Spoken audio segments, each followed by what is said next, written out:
হাওড়ার বঙ্কিম সেতুর কাছে আজ সকাল থেকেই চরম উত্তেজনা এবং বিশৃঙ্খলা সৃষ্টি হয় যখন নবান্ন অভিযান কর্মসূচিকে কেন্দ্র করে চাকরিহারা বেকার যুবকদের একটি বিশাল মিছিল মাল্লিক ফটো স্টুডিওর সামনে জমায়েত হয়। কর্মসূচির মাধ্যমে তারা দীর্ঘদিনের বেকারত্ব, প্রতিশ্রুতির চাকরি না পাওয়া, রাজ্য সরকারের প্রতি অসন্তোষ প্রকাশ করেছিলেন।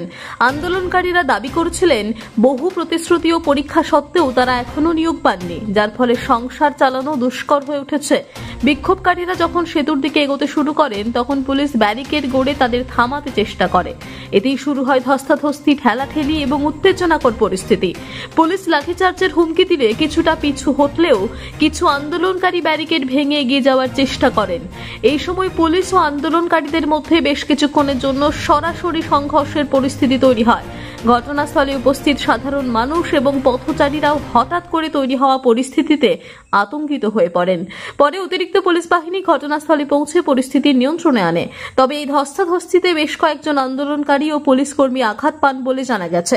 গোটা ঘটনাকে কেন্দ্র করে এলাকায় উত্তেজনা ছড়িয়ে পড়ে এবং যান চলাচল ব্যাহত হয়। আন্দোলনকারীরা জানিয়েছেন তারা এই আন্দোলন চালিয়ে যাবেন যতক্ষণ না তাদের দাবি মেনে নেওয়া হয় এবং সরকারিভাবে স্থায়ী নিয়োগের ব্যবস্থা করা হয়।